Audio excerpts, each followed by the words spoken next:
nagbabagang balita. Clearing operations na uwi sa gulo, membro ng demolition team nasuntok. Pangulong Duterte, sinisi ang media, iginiit na hindi niya minura si US President Obama. Pero nagpatutsyada sa issue ng human rights. And you can review the tapes. Hindi ko sinabing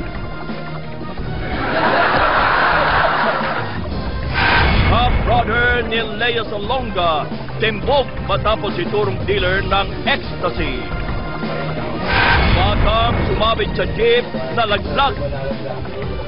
Rampulan ng lasing at truck driver naging viral.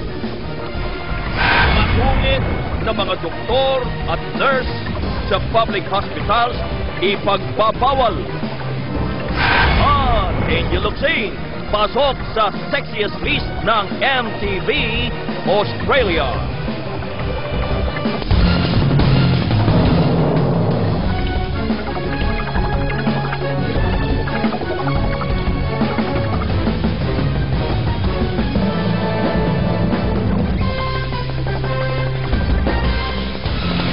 Live mula sa ABS-CBN News Center, Manila.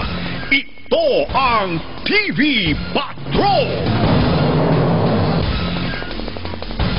Magandang gabi bayan! Nauwi sa gulo ang clearing operations sa mga sidewalk vendors sa Philcoa, Quezon City kanina. Ito'y matapos magkainitan ang ilang vendor at demolition team. Nagpapatrol si Caroline Bongkin. Kakasimula pa lang ng araw, pero nagliligpit na ng paninda ang mga vendor sa Philcoa, Quezon City. Kapit-bisig, binabantayan nila ang pagdating ng mga taga Quezon City Hall na magpapaalis sa kanilang pwesto sa sidewalk.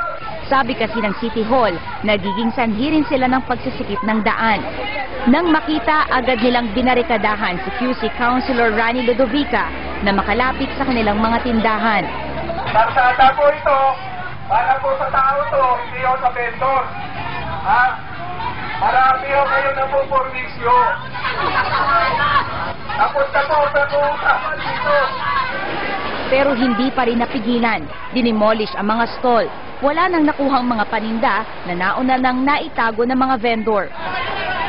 Galit ang mga vendor dahil hindi sila nabigyan ng sapat na panahon para maghanda at walang plano para sa kanilang lilipatan. Giit nila, meron silang permit. Lahat ng vendors ng Quezon City, pinatawag ng MDAD po yan. Nung Sabado. Malinaw ang pag-uusap namin. Uunahin na daw ang terminal ng jeep. Uunahin na walang permit. Ilang araw na kami. Gusto makipag-usap kay Mayor Bistek. Hindi pa natapos ang gulo sa gitna ng clearing operations.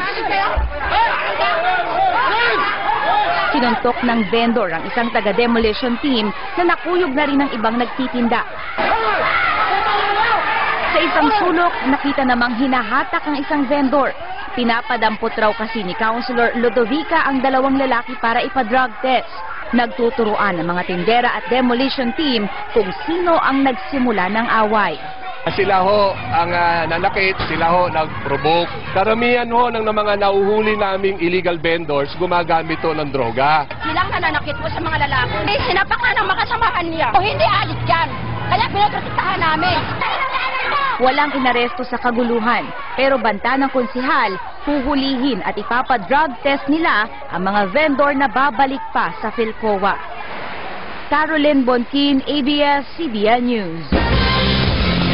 Samantala, muling nilinaw ni Pangulong Rodrigo Duterte na hindi niya minura si US President Barack Obama at ito ay expression lamang niya. Nasa Jakarta, Indonesia na si Pangulong Duterte para sa isang working visit. Nagpapatrol, Doris Bigornia. Hindi pa rin makamove on si Pangulong Duterte sa mga insidenteng kinasangkutan sa unang pagsalang niya sa ASEAN Summit sa Laos. Yun pa rin ang hugot niya at mistulang nagsumbong sa Filipino community sa Jakarta. Paglilinaw ng Pangulo, hindi niya minura si US President Barack Obama gaya ng sinasabi ng media. Kaya sabi ko, huhi, and you can review the tapes.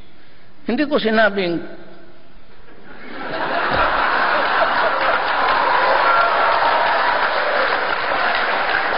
Sinabi ako, pero not in relation to Obama. Sabi ko, huwag ninyo akong bastusin.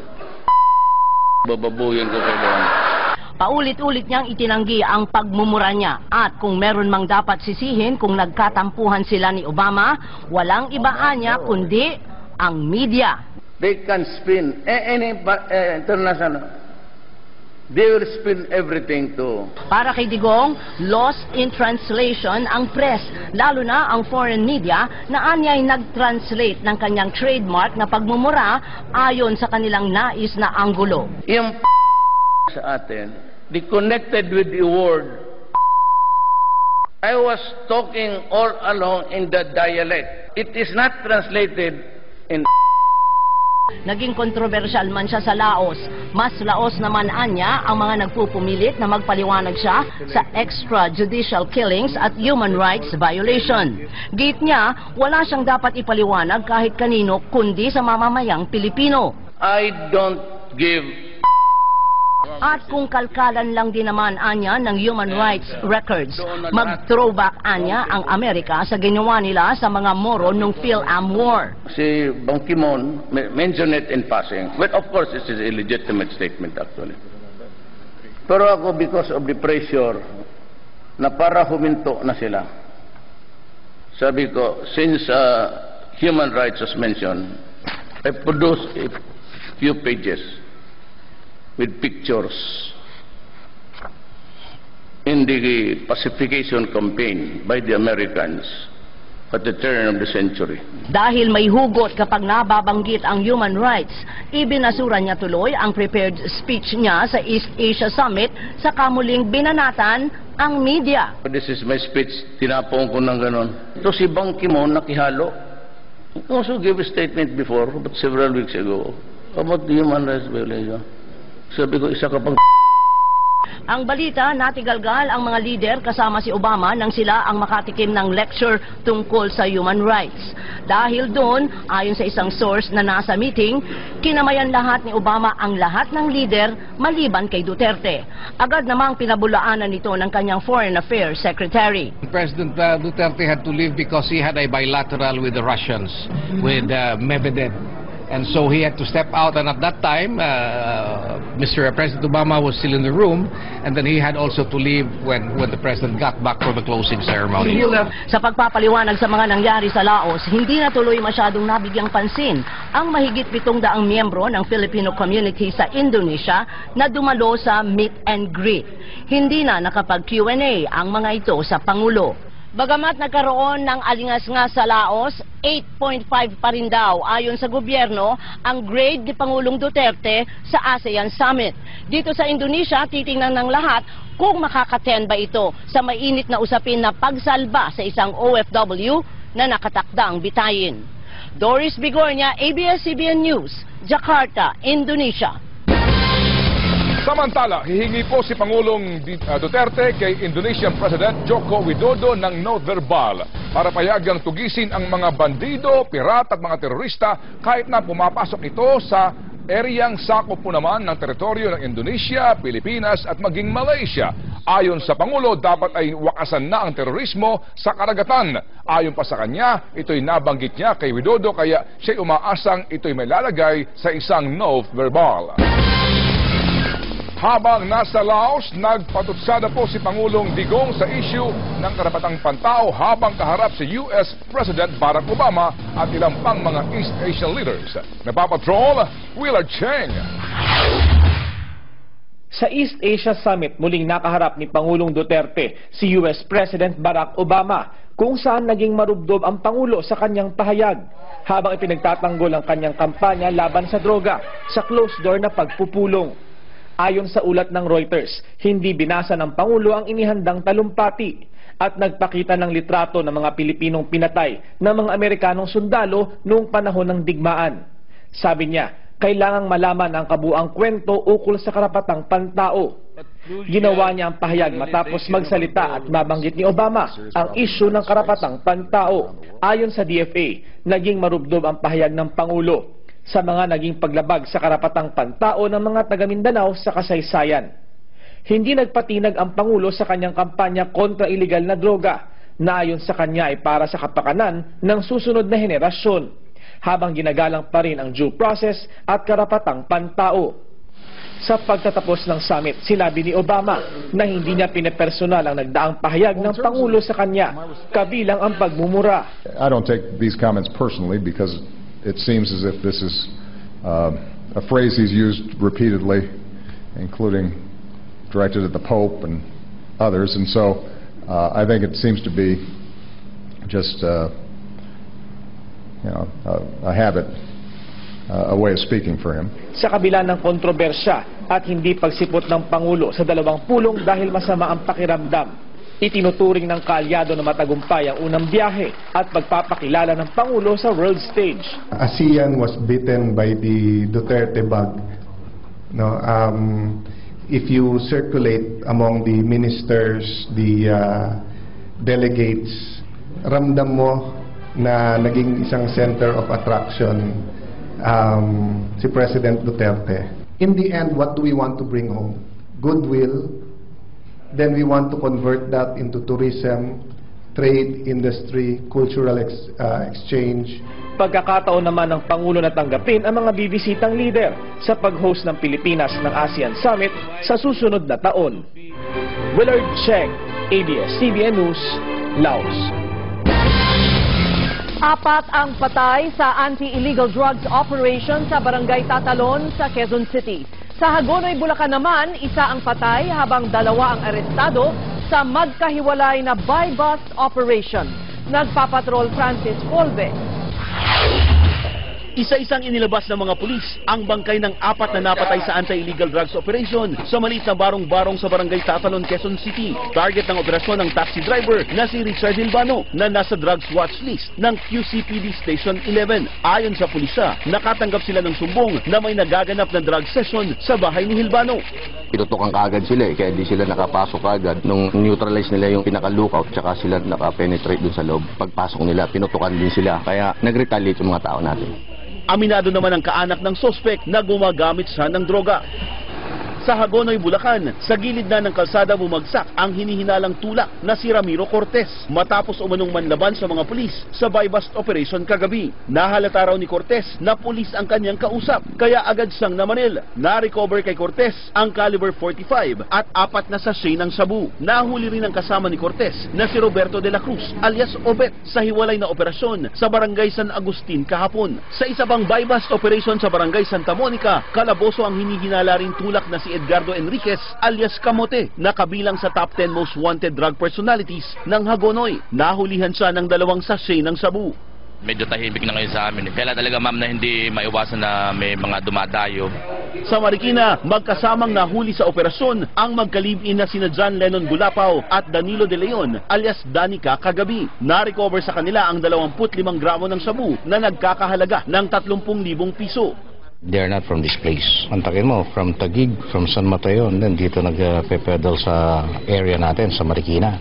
Sa Balubad Settlement naman, timbog ang suspected pusher na si Edmar Harquillo. Matagal na umano siyang inireklamo ng mga kapitbahay dahil ginagawa niyang drug den ang kanyang bahay. Nagiging crack house. Dito nagkakaroon ng pot session. Maliwanag na nagbebenta siya. 6 na sachet ng hinihinalang sabu at mga drug paraphernalia ang nakuha sa kanya. Isa sa ilalim naman sa drug test ang mga kaibigan ng suspect na sina Samuel Bartolinaw at Relly Espabilia na nasa bahay nang lumusob ang mga pulis. Francis Polbe, ABS-CBN News. Nagsagawa ng simulation exercise o pagsasanay ang PNP sa isang paaralan sa Pasig City kaninang umaga. Ito'y kasunod ng bomb threat sa mga paaralan. Nagpapatrol si Rafi Santos. Ang senaryo, nakatanggap ng bomb threat ang Uranbo Elementary School sa Pasig City kaninang umaga habang abala sa klase ang mga bata. 1, 2, 3, 4. Sa hudyat ng kanilang mga guro, maayos na pumila ang mga estudyante at isa-isang lumabas ng eskwelahan. Dahil disiplinado ang kilos ng mga bata, halos 10 minuto lang ay nakalabas sila ng paaralan. Kinordonan ng pulis ang lugar. Gamit ang mga K9, inikutan ng mga pulis ang mga classroom at pasilyo ng paaralan hanggang matagpuan nila ang isang kahinahinalang kahon. na kunwari may lamang pampasabog. Dito na pumasok ang bomb disposal robot ng PNP para suriin ang kahina-hinalang kahon. Matapos magbigay ng all clear ang EOD, pinabalik na rin ang mga estudyante sa kanilang mga classroom. Ayon sa NCRPO, ang sinagawang pagsasanay ay tugon sa sunod-sunod na bomb threat sa Kamaynilaan. Kailangan wag magpanik yung mga tao at yung ating mga guro, kailangan makontrol yung ating mga estudyante. Very important yon para walang masaktan. Pag may mga ganyang pangyayari, dapat ready and focus. Walang panic dapat. Mas pinagtibay pa ng DepEd at PNP ang ugnayan tungkol sa pagresponde sa mga banta sa seguridad sa mga paaralan. Bago ito, nagpahayag ng pagkabahala ang DepEd sa mga bomb threats sa mga eskwelahan. Pakiusap rin ng DepEd at PNP, tigilan na ang pagpapakalat ng mga bomb threats. Huwag sanang ipakalat yon kasi we don't want to create yung situation na magpapanik sila. Bukod sa mga paaralan, isang security summit ang sinagawa ng PNP Taguig sa mga mall security officers. Itinuro sa kanila ang mga dapat malaman mula sa pag-identify ng mga parte ng bomba hanggang sa protocol kung sakaling may nakitang suspicious item. Nagtayo naman ang mga panibagong checkpoint ng PNP sa iba't ibang lugar sa Kamaynilaan bilang bahagi ng pinaigting na seguridad dala ng State of National Emergency. Rafi Santos, ABS-CBN News. Sa Batangas, arestado ang isang dating miyembro umano ng Mayor's Anti-Crime o MAC Group sa Tanawan City matapos mahulihan ng hininalang shabu. Dinampot din ang kasama niyang miyembro ng MAC Group na nahulihan naman ng hindi lisensyadong baril. Nagpapatrol si Val Balita. Huli sa ikinasang operasyon ng Tanawan City PNP, sina Romer Rojas at Jemar Dimapilis sa Barangay Talaga kahapon. Sakay ng motorsiklo ang mga suspect ng mahulihan ng 5 sachet ng hinihinalang shabu. Nakuha rin kay Dimapilis ang dilisensyadong kalibre 38 baril at mga bala. Actually, this is just a follow-up. Itinuro niya si Romer Rojas. Then, nag-follow up ang grupo. We proceed to Barangay Talaga. Ito, nakuha namin while transporting drugs. Tumangging magbigay ng pahayag ang dalawa. Miyembro umano si Dimapilis ng Mayor's Anti-Crime Group o MAC Group. Dati namang miyembro ng grupo si Rojas hanggang 2014. Binuo ni Tanawan City Mayor Antonio Halili ang MAC Group para makatulong sa paglaban sa krimen at droga at mapanatili ang kaayusan sa lungsod. Ang mga nahuhuli, ipinaparada sa kontrobersyal na walk of shame. Pero dahil mga pulis ang nakahuli, hindi ipaparada ang dalawa. Giit ng alkalde, hindi niya kukonsintihin ang maling gawain maging ng miyembro ng MAC Group. Unang-una, napamura ko. First line of defense natin niya, kumbaga, no? Sa pagsugpo ng drugs. Kung may kasalanan sila, magdusa sila. Ipinatawag ni Halili ang lahat ng miyembro ng MAC Group at Civil Security Unit at isinalang sa surprise drug test. Sibak agad ang magpopositibo. Sa mga empleyado, kung sila'y nagamit at tigilan nila, gawa ng itayo po ay isang public servant, empleyado ng government, kailangan hindi po tayo ma-involve dyan sa droga po. Nahaharap sa kasong paglabag sa Republic Act 9165 ang dalawa. Sasampahan din ng illegal possession of firearms si Dimapilis. Val Balita, ABS-CBN News, Batangas. Pinaalala ni PNP Chief Ronald De La Rosa sa pulisya ang kahalagahan ng mahusay na panunungkulan sa publiko. Sa kanyang pagdalaw sa Mindoro, giniit ni De La Rosa na bumaba ng 50% ang crime rate sa Pilipinas. At dahil dito, hiniling niya sa mga pulis na ipagpatuloy ang kampanya laban sa illegal na droga. Dagdag pa ni De La Rosa, hindi niya hahayaang may mga pulis na sisira sa imahe ng pulisya. At unti-unti na ring nahuhuli ang mga pulis na kasangkot sa illegal drug trade. Narco cops, especially the ninja cops, must be given their day in court.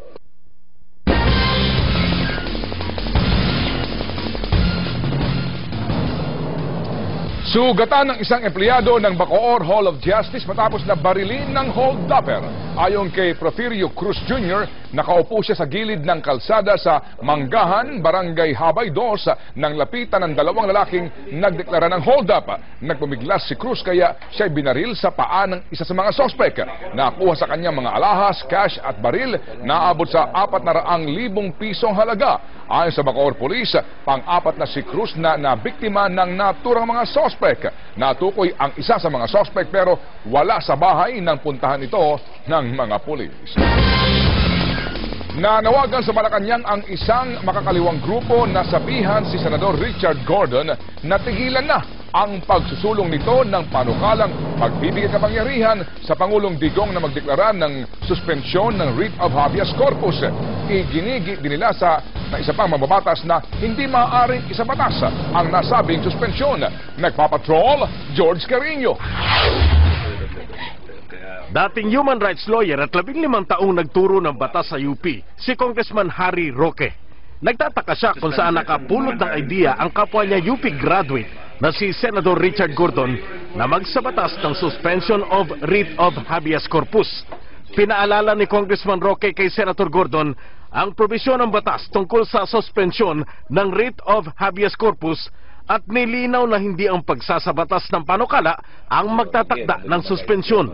Hindi po, kasi nga po nakasaad sa saligang batas yung dalawa lamang dahilan, no, kung kailan po pwede suspendihin ang habeas corpus. Hindi po pwedeng manaig ang isang ordinaryong batas sa ating saligang batas. Wala daw sa hulog ang panukala ni Gordon, sabi ng grupong kaliwa. Sabi ni Renato Reyes ng grupong Bayan, di dapat mangyari ang gusto ni Gordon. Lalo sa panahon ngayon na proklamasyon pa lang ng State of National Emergency, kine-question na. Dadagdagan pa ba natin ng panibagong instrumento na pwedeng gamitin para abusuhin na naman at labagin ang karapatang pantao ng mamamayan? Mukhang hindi tama yun. Nanawagan din kami sa palasyo na sila na mismo ang tumanggi. Sila na mismo ang magsabi na ayaw namin ng ganyang klase ng karagdagang kapangyarihan. Sa panig ng House of Representatives, ayaw munang magkomento ni Speaker Pantaleon Alvarez. Hihintayin muna niyang maihain ni Gordon ng panukala sa susunod na linggo. George Carino, ABS-CBN News. Inoobserbahan ngayon sa ospital ang kondisyon ng isang 8 taong gulang na estudyante matapos mahulog habang nakasabit sa isang pampasaherong jeep. Nagpapatrol April Rafales. Inoobserbahan pa rin ng mga doktor ang 8 taong gulang na si Brick Sabiertas. Matapos mabagok ang ulo nang mahulog siya mula sa sinabitang jeep sa Ermin Garcia Street, Barangay E. Rodriguez, Quezon City. Nitong Lunes, nakunan ng CCTV si Bricks habang nakasabit sa likod ng umaandar na jeep. May 2 iba pang kasama si Bricks na nakasabit. Sa video, isinasayad na ng bata ang isang paa kahit pa umaandar ang jeep. Nang bigla siyang nahulog, hindi tumigil ang jeep kahit nahulog na ang bata. May mga tumakbo at nilapitan ang bata. Itinakbo sa ospital si Bricks na nawalan ng malay. Ayon sa nanay niya, ito ang unang beses na sumabit sa jeep ang anak. Nagsasabihan ko naman po siya. Yun lang po niya na ganyan niya. Sana po sa mga nagbibiyahe po ng mga jeep, pag alam po nilang may nakasabit na ganyan, pwede naman po silang huminto at pagsabihan yung bata pababain. Kaninang umaga, nag-abot ng tulong pinansyal sa bata ang driver ng jeep na si Wilfredo Trasona. Paliwanag niya, alam niyang may nakasabit na bata sa likod ng jeep, pero hindi niya namalayang nahulog ito. Pati yung mga pasahero ko, wala namang sinasabi. Kaya nang nalaman ko lang noon, yung nakabuntot sa akin, yung bata nakahubad. Yan nalaglag yung galing kayo. Parang hindi na akong maniwala dahil katawanan yung ibang driver, tutulong ko. Yung pang ano lang. Kasi mahirap din ako eh. Kasi paano, wala akong pera dito. Sa memorandum ng LTFRB, isa ang pagsabit sa jeep sa overloading violation ng mga pampasaherong sasakyan. Sa mga mahuhuling lalabag, pagmumultahin ang driver o operator mula 500 hanggang 1,500 piso, depende kung pang ilang beses na ang violation. Pero marami pa rin ang sumusuway na pasahero. Palibasa ay hindi naman sila ang hinuhuli o pinagbabayad ng multa.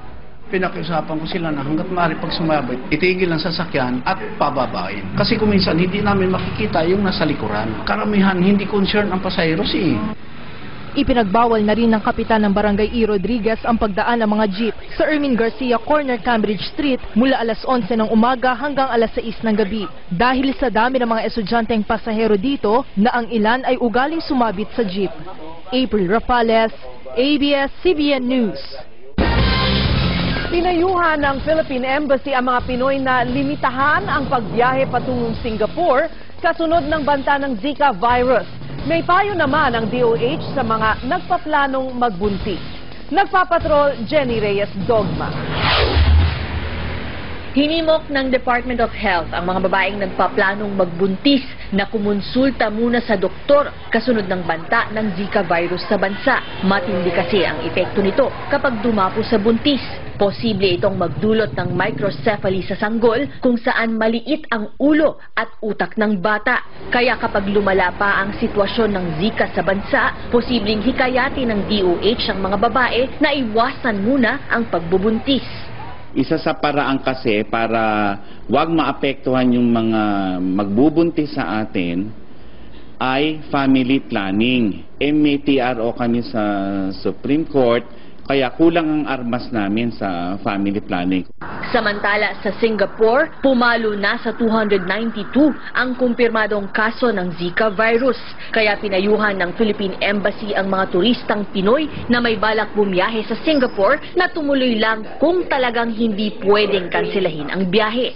We want you to be sure that we know where you are. Alam namin paano kayo maabutan at ma-help out. Si Kathleen, matagal nang ikinasa ang family vacation sa Singapore, kaya hindi niya makansela ang biyahe kahit pa may banta ng Zika. Pero naniguro pa rin siya at tinadtad ng mosquito patch at wristband ang dalawang maliit na anak. Panay din ang pahid niya ng insect repellent. Sayang yung ticket namin kung magre-rebook kami sa other country at saka yung booking ng hotel. Pinagre-register naman ang mga turistang Pinoy sa embassy para madali silang makontak sakaling magkaroon ng emergency. Magpadala lang ng email sa php@philembassysg.org at ilagay ang detalye ng biyahe gaya ng petsa ng pagdating at pag-alis.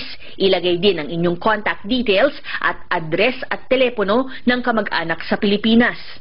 Payo pa ng embassy, mag-iwan ng kopya ng inyong itinerary sa mga kaibigan at kaanak sa Pilipinas. I-save din ang hotline ng Philippine Embassy sa inyong cellphone para madaling makakontakt kung may emergency. At hanggat maaari ay kumuha ng travel insurance lalo't magastos magpa-ospital sa Singapore. Jenny Reyes, Dogma, ABS-CBN News, Singapore. Pinahinto muna ng Bureau of Fisheries and Aquatic Resources ang pag-export sa Amerika ng scallops. Iyon ng isang exporter naman mula sa Lapu-Lapu City sa Cebu. Ito po'y matapos mapag-alaman na ito ang naging dahilan ng hepatitis A na outbreak sa Hawaii. Nagpapatrol si Karin Asotilia.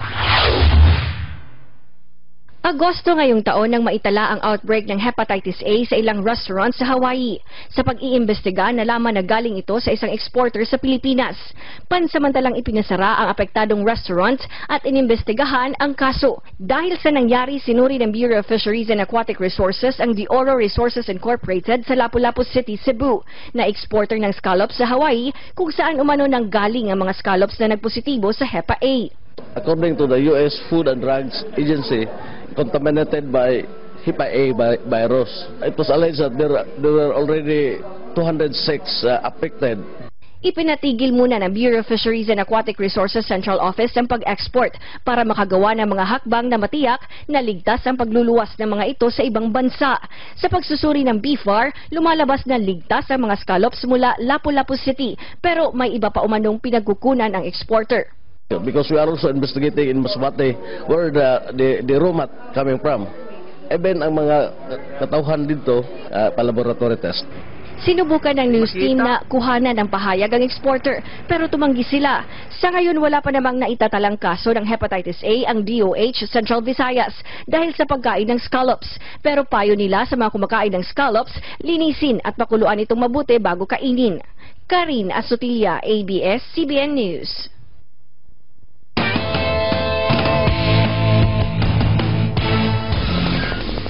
Ikinatuwa ni Manny Pacquiao ang pagdagsa ng boxing fans at media sa presko ng kanyang laban kontra Jesse Vargas sa Beverly Hills, California.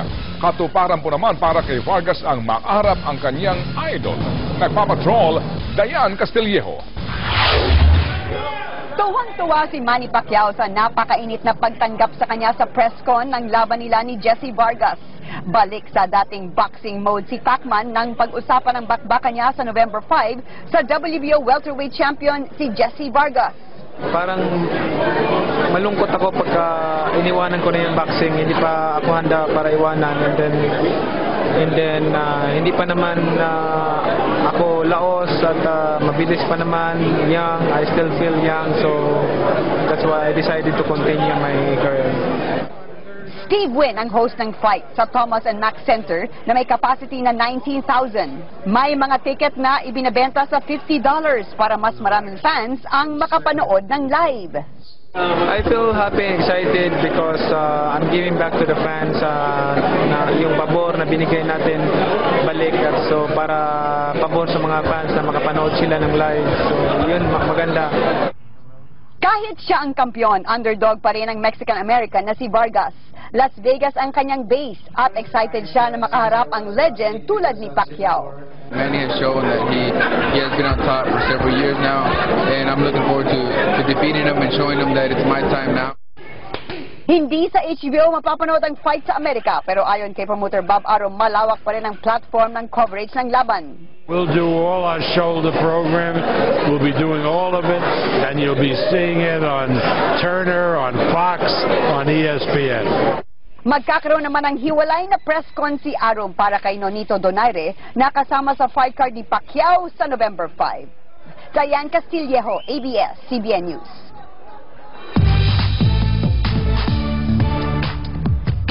Pinuri ng international media si Ms. Charo Santos Concho sa kanyang pagganap sa Ang Babaeng Humayo. Nominado naman ang Till I Met You star na si JC Santos bilang Best Actor. Nagpapatrol si Mario Dumawal. Bakla ako. Iris, bakla ako.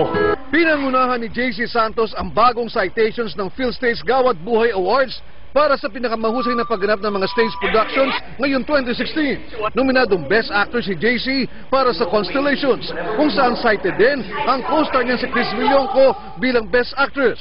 Umani rin ng maraming citation ang Francis Magalona, inspired musical na 3 Stars in the Sun, at American Idiot, tampok sina Basti Artadi at Nel Gomez.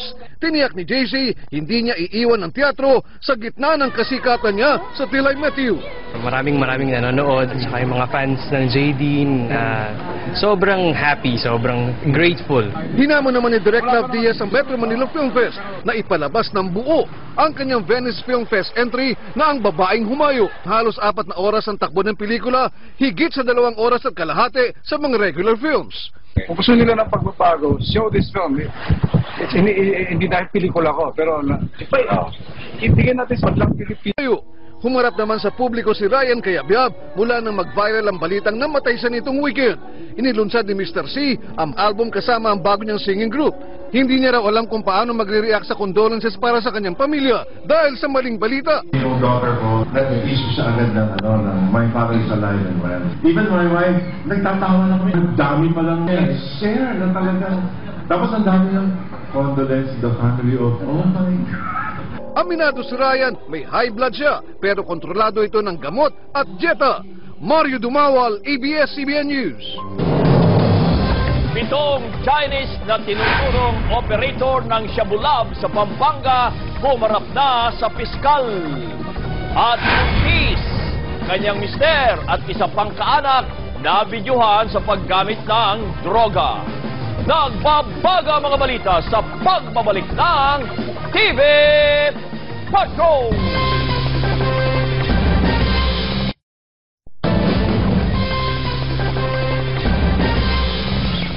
Isinailalim sa inquest proceedings ang 7 Chinese na manoy operator nga ng Tagong Shabu Laboratory sa Pampanga. Nagpapatrol, Gracie Rutao. Humarap sa piskalya ang 7 na-arestong Chino sa isang hinihinalang Shabu Laboratory sa Magalang, Pampanga. Bahagi ito ng pagsasampa ng kasong paglabag sa Republic Act 9165. Pero maring paring itinanggi ng itinuturong leader ng grupo na si Alvin Wang ang akusasyon. Dapat ako hindi huli kasi ako maganda trabaho, maganda gawa. ako alaga baboy, bakit huli sa akin? Ako wala sadanan. Siya hiyam akin bodega, 40 days lang. Iniutos ng alkalde na magalang sa pulisya na magsagawa ng inspeksyon sa iba pang mga poultry, piggery at iba pang establishmento. Nagpatawag po ng emergency meeting ang LGU po ng Magalang that very same day para mapag-usapan po paano po masusubaybayan yung mga similar establishment. Nasa pangangalaga pa rin ng DSWD ang 5 batang nasagip sa drug operations, pero napag-alamang 3 sa kanila ay anak ni Alvin at asawang si Susan.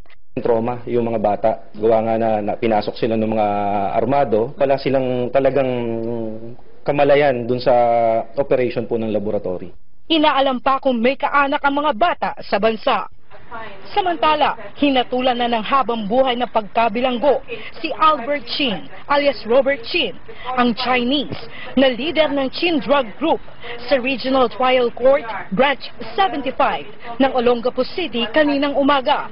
Hinatulan din ng habang buhay na pagkabilanggo ang 5 pa niyang kasamahan dahil din sa paglabag sa Section 11 ng RA 9165. Bukod sa paglabag sa Section 11, paglabag sa Section 5 o Transportation of Dangerous Drugs. Si Chin din ang sinasabing boss ng 2 Pinoy na naaresto sa Lima, Peru na nagdala ng 17 kilo ng cocaine. Gracie Rutao, ABS-CBN News. Nagdaos ng Global Day of Protest ang ilang grupo ng mga Pilipino sa North America. Ito'y para tutulan ang planong pagpapalibing kay dating Pangulong Ferdinand Marcos sa libingan ng mga bayani. Nagpapatrol North America Bureau Chief Paul Henson. Mula sa San Francisco, Los Angeles, hanggang sa New York, narinig ang sigaw ng protesta ng ilang grupo ng mga Filipino-Americans sa Global Day of Protest laban sa planong pagpapalibing kay dating Pangulong Ferdinand Marcos sa libingan ng mga bayani. Digong, mahiya ka. Isa sa mga nagprotesta sa harap ng Philippine Consulate sa San Francisco ay ang martial law detainee na si Jerry Soco. Ginulpi nila ako, sinunog nila ang aking ari. They robbed me of my youth. So I can never forget nor forgive Marcos. Student activist naman noon ang half Pinay, half American na si Melinda bago siya ikinulong at i-deport pabalik sa Amerika. Kasama niya ang anak para anya ipaalala sa kabataan ang nangyari noong diktadurya. Suddenly the Marcoses are considered acceptable prominent politicians when they plundered the country and were part of all of these murders and horrible crimes that were committed. Para sa ilan sa mga rallyista sa New York, handa naman sila sa National Reconciliation at paghilom ng sugat ng martial law. Pero mensahe nila hindi lamang ang pagtutol sa hero's burial para kay Marcos.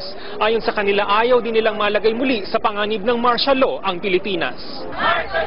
Hiling ng mga grupong ito kay Pangulong Duterte, dinggin ang mga kilos protesta at itaguyod ang karapatang pantao. Paul Henson, ABS-CBN News, San Francisco. Nasabat ng Philippine Coast Guard ang isang kargamento sa Zamboanga Port na naglalaman ng pinagputol-putol na katawan ng mga pating.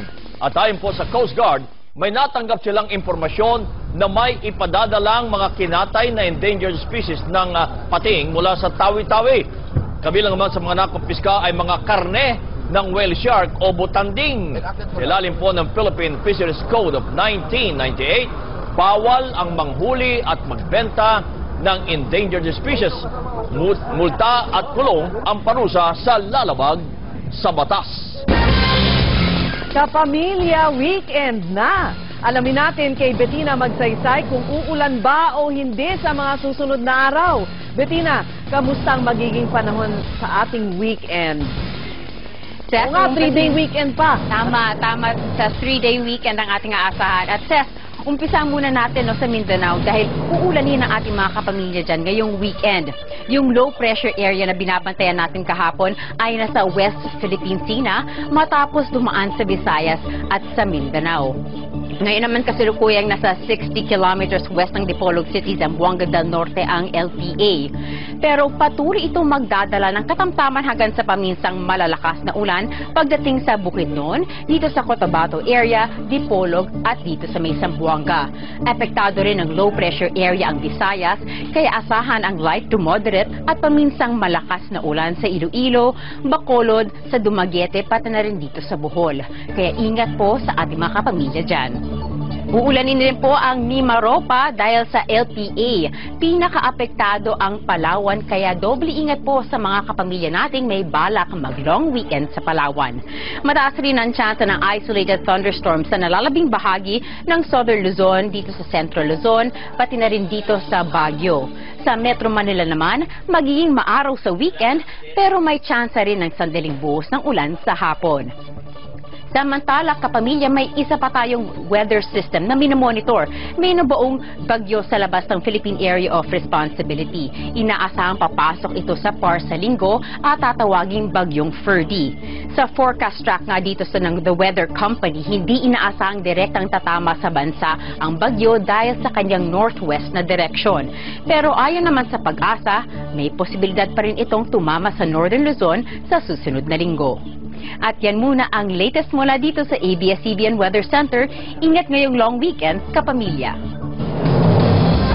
At abangan, half-brother ni Lea Salonga na aresto ng dahil sa umano'y pagiging dealer ng ecstasy. At Elnela Love Theme, mabubuwag na nga ba? Pagkatapos ng seryeng Born for You. Ang lahat ng yan sa pagbabalik ng TV Patrol!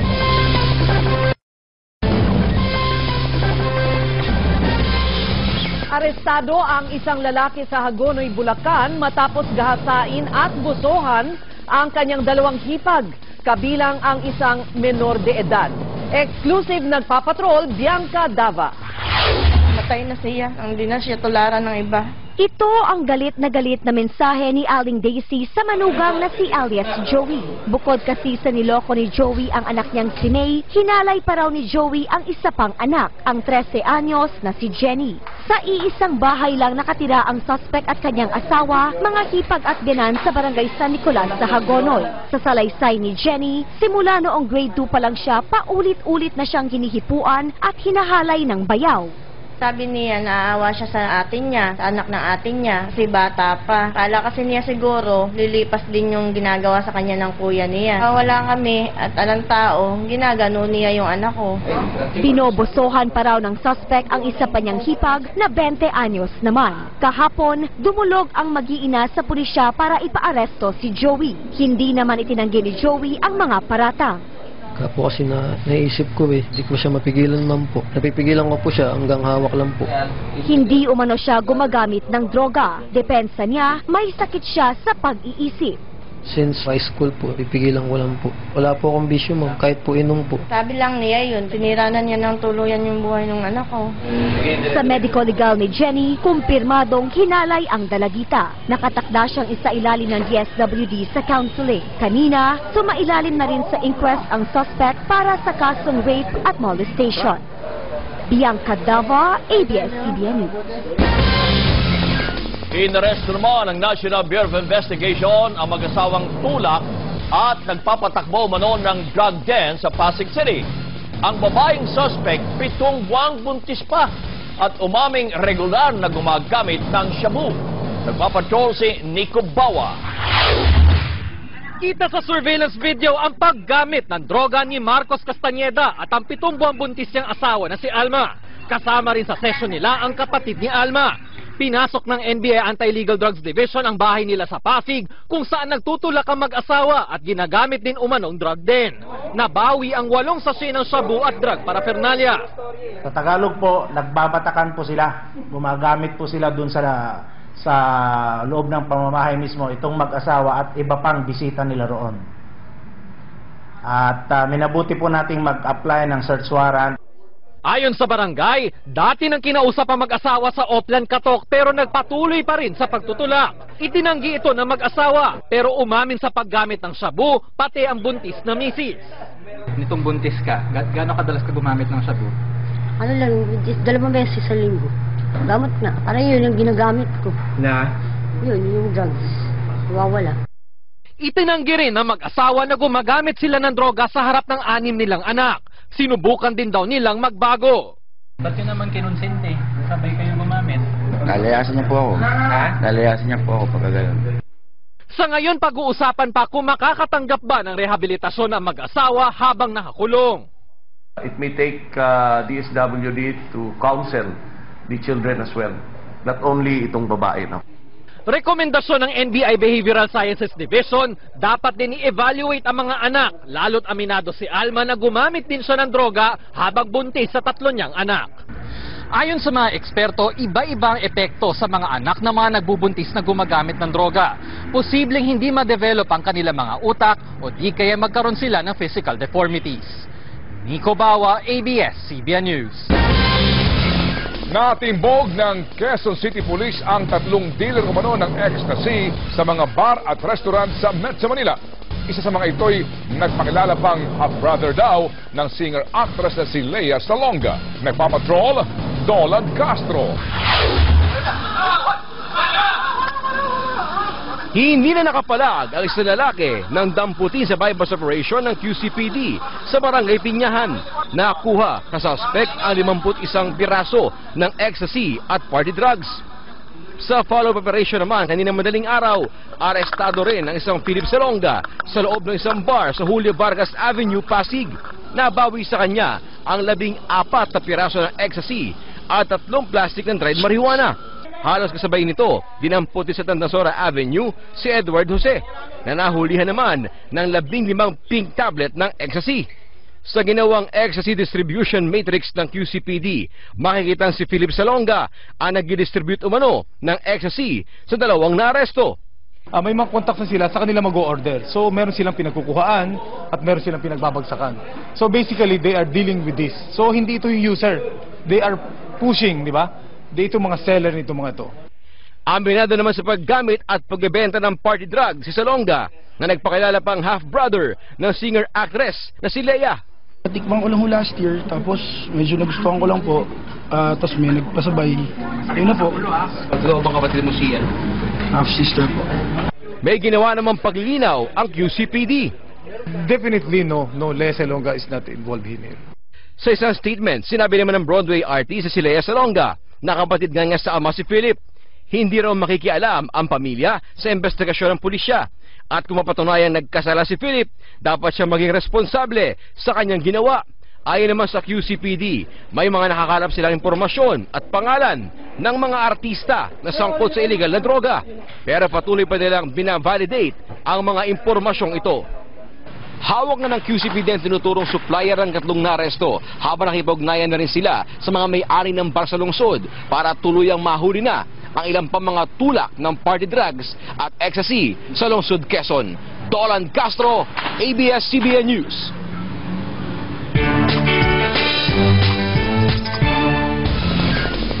Gustuhin mang makapagtapos sa pag-aaral, hirap itong abutin ng ilang mga mag-aaral sa Legazpi, Albay.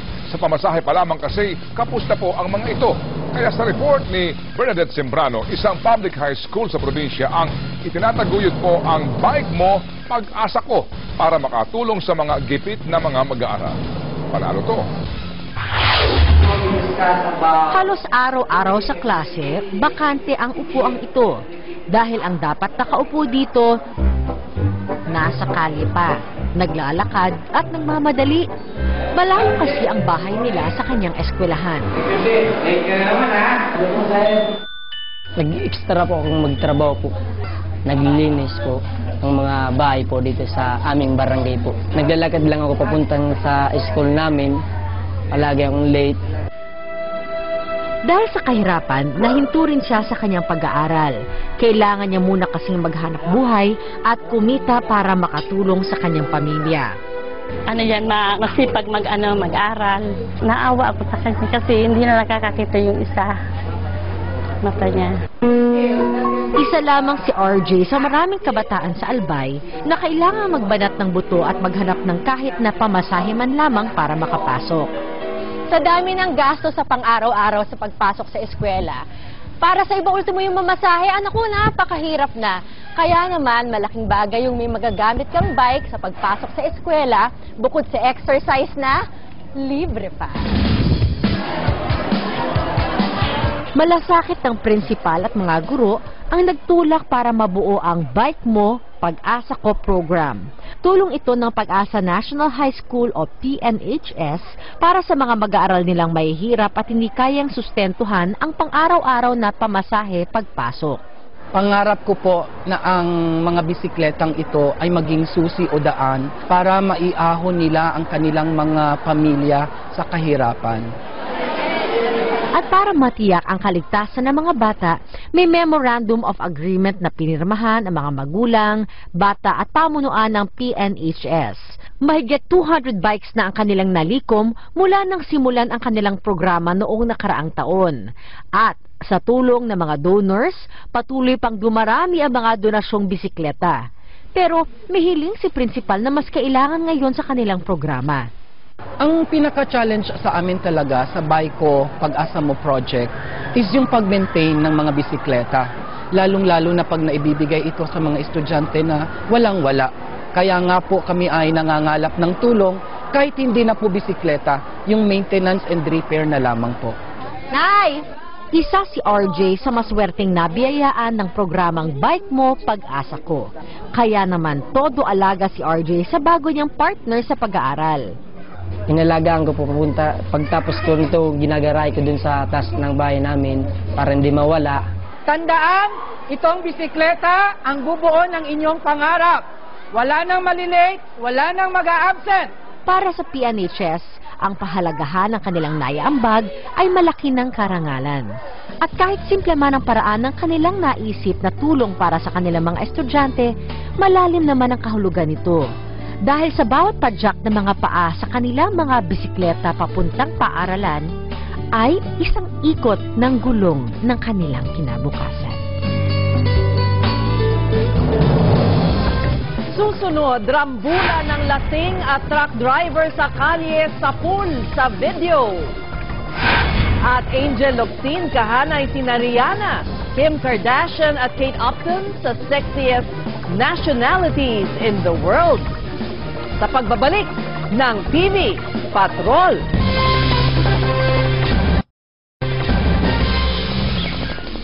Nag-viral ngayon sa social media ang video ng away ng isang truck driver at pedestrian sa may Tandang Sora Avenue sa Quezon City. Nagpapatrol si Caroline Bongkin. Napahinto ang mga sasakyan sa may Tandang Sora Avenue matapos sumiklab ang gulo sa kalsada noong Martes. Makikita sa kuha ng video na pilit binabato ng lalaking ito ang driver ng nakatigil na truck. Makikita rin ang kasama ng lalaki na may hawak na tubo at kalan at tila nagagalit sa mga umaawat. At nang batuhin na ulit ng lalaki ang driver, nasa pool na ito. Pero hindi pa nakontento. Pagbalik ng driver sa sasakyan, pinagdiskitahan naman ng dalawang lalaki ang truck.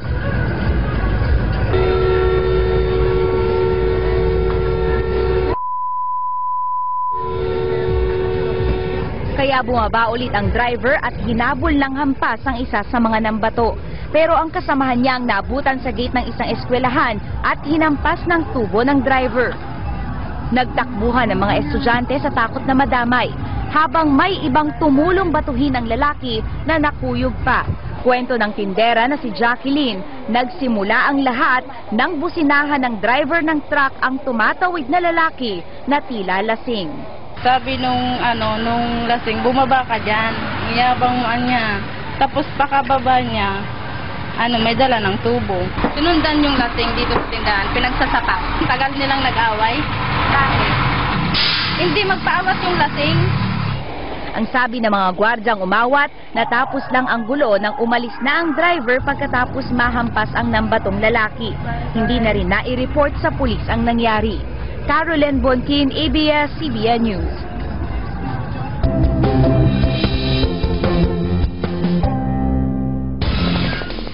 Ilan at ano-anong klase ba ng sangkalan o chopping board ang dapat nating ginagamit sa pagluluto? Paano rin ba ang tamang paglilinis sa mga ito? Alamin sa pagpapatrol ni Tita Winnie Cordero. Hands-on ang 32 taong gulang na may bahay na si Rose sa ihahaing pagkain sa mga anak. Imbis bumili, mas gusto niya magluto kaya mabusisi si Rose sa mga gamit sa kusina, gaya ng chopping board o sangkalan. For yung chopping boards namin, one is for yung pork and yung beef, separate yung chicken, and then the other one is usually yung mga dry, yung mga vegetables, yung fourth, doon kami nag-chop ng mga cook na. Hindi naman daw ito luho o kaartihan, sabi ni Rose. Gusto lang niya ligtas sa kung anumang sakit ang kanyang pamilya. Kasi pag mga uncooked pa yung food, katwa yung mga meat, ng chicken, beef, merong mga germs yan na pwedeng kapag nahalo mo dun sa hindi pa luto, like sa vegetables, magkakaroon ng germs yung food. Kalwa sa chicken, di ba, yung salmonella, causes yung mga LBM sa bata. So, for health reason talaga. That's the ideal one, na iba-iba sana ibang chopping board na gagamitin mo. But what's really important is every time you get to use your chopping board, is nililinis natin ang chopping board. Para makaiwas sa sakit at gastos, may ilang tips sa mga eksperto. Kung kahoy ang iyong chopping board, sabunin ito. Banlawan ng mainit na tubig. Punasan, panatilihing tuyo at ilagay sa lalagyan na nakasabit o nakatayo. Pwede ring budburan ito ng asin, kuskusan ng kalamansi at banlawan ng mainit na tubig. Kung ang chopping board mo naman ay plastic, sabuning mabuti. Banlawan ng maligamgam na tubig at patuyuin. Pwede ring gumamit ng suka. Mabisang disinfectant o pamatay ng mikrobyo kasi ang suka. Buhusan ng suka ang chopping board. Linisin. Maghintay ng 2 hanggang 3 minuto tsaka banlawan ng maligamgam na tubig at patuyuin. Laging tatandaan, ang mga gamit sa kusina tulad na lang ng chopping board ay mahalaga. Sa tamang pag-aalaga at paggamit, nakatipid ka na, ligtas pa sa sakit. Ako po si Winnie Cordero. Tandaan, tamang diskarte lang ang kailangan para winners sa life. Bumaba ang pila sa check-in counter ng Philippine Airlines sa NAIA Terminal 2 International Wing. Ayon sa pahayag po ng PAL, nagkaroon ng technical glitch ang kanilang check-in system. Mag-aalas 5 kaninang hapon. Mano-mano ang ginagawa ngayong check-in procedure. Hindi pa rin ito naaayos hanggang ngayon. Tiniyak po naman ng PAL na ginagawa nila ang lahat para maayos nga ang aberya sa kanilang check-in system. Wow! Sa susunod na Biyernes na ang finale ng serye na Born for You at sinagot naman ng Elnela Love Team kung totoong mabubuwag na ang kanilang tambalan pag natapos na ang serye. Narito ang report. Intense at puno ng drama ang behind-the-scenes eksena sa seryeng Born for You. May komprontasyon ng mga karakter ni Navina Morales at Ayen Munhi Laurel dahil sa pinag-aawayang komposisyon ng kantang Born for You. Napagod ako kasi ilang takes kasi yun. May sampalan kami, nagsabunutan na kaming dalawa. So parang pataas na ng pataas yung energy ng mga eksena na-drain kami after. Sa susunod na Biyernes na ang finale ng serye, pero ano nga ba ang exciting scenes at mga aabangang pang-revelasyon? There are 3 big factors in the last 3 episodes. Siyempre, yung family, kung magkakaayos-ayos pa. Yung career, yung dreams, kung anong mangyayari sa dreams mo kapag nagkagulong ganon. Tsaka siyempre, yung pag-ibig. Sinagot naman ni Janela at Elmo kung totoo ang balitang mabubuwag na ang kanilang love team pagkatapos ng Born for You. We have something coming up this year. We're really thankful for the support naman sa team up namin. And we, of course, hope to be able to work with each other pa rin. Ibinahagi rin ng Elnela Love Team ang pinakamamimiss nila sa isa't isa. Eye bags. Bakit? Ba't ano meron sa eye bags? Hindi kasi na-assert ko siya lagi. Namukha siya laging antok. Yung love niya for food. Kaya palaging masarap na pagkain sa set.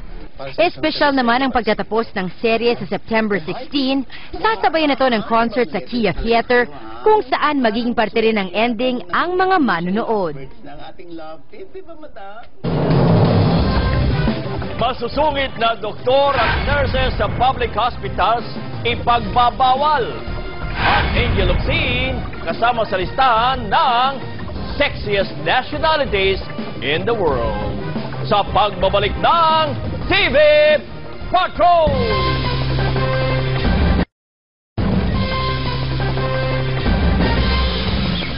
Inabangan at sinalubong ng daan-daang Indonesian si Pangulong Rodrigo Duterte na siya dumalaw kanina sa Tanah Abang Market sa Jakarta.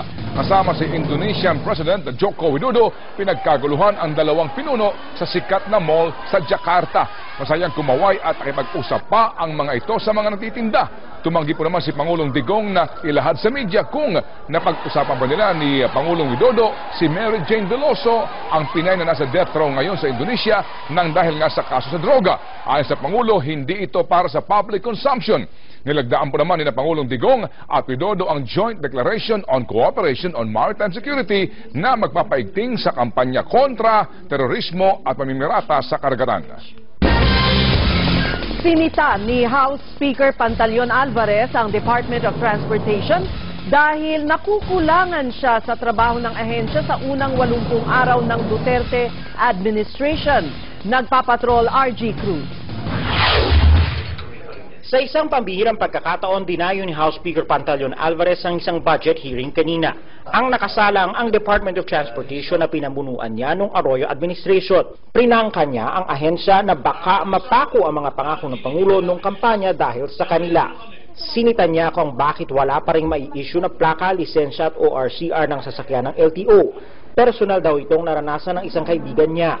Meron po kami sasakyan na in-acquire 3 months ago.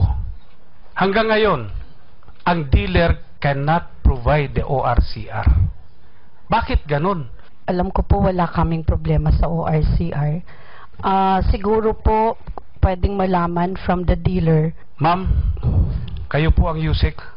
Alamin niyo po. Sige po. Sagot naman ni Transportation Secretary Art Tugade, ginagawa na nila ng paraan para makagawa ng plaka at makaimprenta ng lisensya. Ang plano ho namin, pag bumili ka na ng auto, pagbili mo ng auto sa dealer, nakakabit na yung plaka. Ang buhay ng plaka, ang buhay ng lisensya, 5 taon. Kailangan ho namin yung special power sa plaka pag hindi ho nagamit yan, baka hindi ho kami makausad. Kailangan nating i-identify kung ano yung mga emergency powers na yon. Saang area? Hindi naman pwedeng blanket. Inusisa rin ni Alvarez sina Undersecretary for Aviation Bobby Lim at Undersecretary for Railway Noel Quintanar. You should know the status of every airport in this country. Yes, sir. I confer with my PMS and my team regarding the status of the airport. Tingnan mo kung anong kondisyon ng mga airports. Yes, sir. Hindi rin pinalagpas ni Alvarez ang posibleng conflicts of interest ng mga opisyal dahil galing sila sa pribadong sektor na may negosyo sa larangan ng transportasyon. Pero tiniyak ni Tugade matitino ang mga pinili niyang makasama gaya ni Lim na galing sa aviation industry at Quintanar na galing sa Ayala Corporation. I will not surround myself with people that has vested interests. If I see conflict of interest, I will not take that sitting down.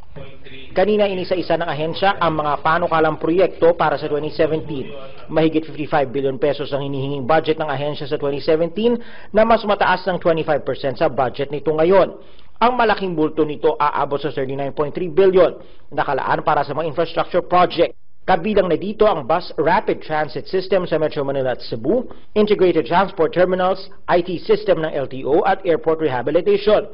Ibinalita rin ni Tugade na magpipirmahan na ng kasunduan para sa common station ng MRT3, LRT1 at MRT7 ang mga pangunahing kumpanya na may kinalaman dito sa September 28. Dito paplansyahin ang mga technical details gaya ng overpass at underpass. RG Cruz, ABS-CBN News. Pinag-aaralan ng Department of Health ang paglalagay ng mga undercover patients sa mga ospital para mamonitor ang mga masusungit at mga maling ginagawa ng staff ng mga pampublikong ospital. Nagpapatrol si Cory Quintos. Sa nakaraang budget hearing ng Department of Health, hindi lang pondo ng departamento ang binusisi sa Kongreso, pati ilang mga problema at reklamo inusisa. Are you familiar with mga masungit na doktor at masungit na nurse, especially in government hospitals? That happens. When you say that happens, mas maraming masungit or mas maraming mabait? Mas maraming mabait po. I don't think so, ma'am. Para kay Alec, hindi bago ang ganitong reklamo.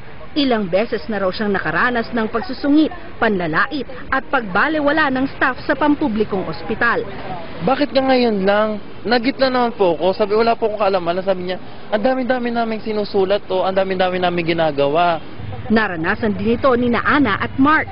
Alas 10 ho ng umaga nandun ako. Kaya ngayon ho, mag-4 o'clock na. Hindi pa rin po siya natitignan ng doktor hanggang ngayon po. Sinungitan na rin po kami. Sabi, kung ganyan lang, doon na lang kayo sa mga private para ma-entertain kayo agad.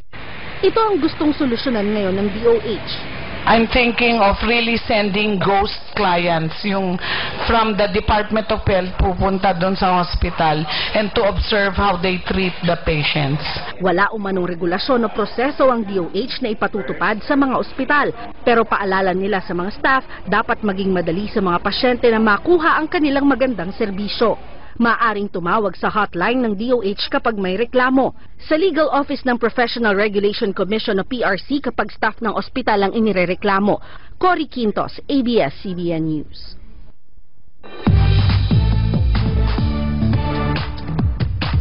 Pasok sa listahan ng top 10 sexiest nationalities in the world ng MTV Australia ang kapamilya nating si Angel Locsin. Number 8 si Angel sa listahan na kinabibilangan ng mga Hollywood celebrities gaya na Kim Kardashian, Kate Upton, Adriana Lima, Margot Robbie, Leonardo DiCaprio, Liam Hemsworth, Emma Watson at Rihanna. Sa kanyang Instagram account, nagpasalamat si Angel sa MTV Australia dahil sa kanyang pagkakasama sa listahan.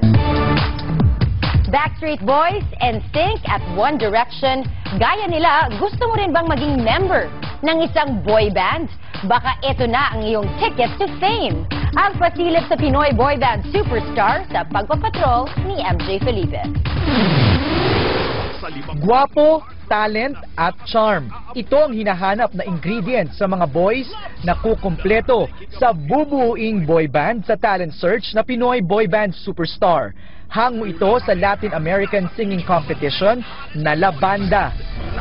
Isang espesyal na studio pa ang binuo para sa unang bahagi ng audition kung saan sumalang ang mga contestants. Andito tayo ngayon sa set ng Pinoy Boy Band Superstar. Sa aking likuran, papasok ang mga contestants. Rarampa ngayon sila dito sa napakaraming mga girls at meron silang hawak na cellphone. Boboto ngayon sila kung yes or no ang dating ng contestant. At kung makapasa naman sila ng more than 75, dediretso sila doon kina Vice Ganda, Sandaro Park, Yang Constantino at Aga Mulak, ang mga superstar judges. Ayon kina Yeng at Sandara, nahirapan sila sa pagpili ng mga papasa sa susunod na round. Lahat ng klase ng gwapo makikita mo talaga, from hunk to cute to medyo maton to the boy next door. Meron dyan magaling kumanta, may magaling sumayaw. Sobrang talented, and then lakas ng asin nila. Kaya mas mahirap pumili. Ang mismong creator ng talent show na si Simon Cowell, nagpahatid na rin ng excitement para sa mga Pinoy boy band hopefuls. You are going to love Pinoy Boy Band Superstar. Si Billy Crawford ang napiling host ng Pinoy Boy Band Superstar na mapapanood na simula bukas ng gabi. MJ Felipe, ABS-CBN News. Puro lalaki yan. Oo nga. 7:15 p.m. tomorrow. Ano istasyon? ABS-CBN Channel 2. Puro lalaki, At linggo din po yan. Alas 7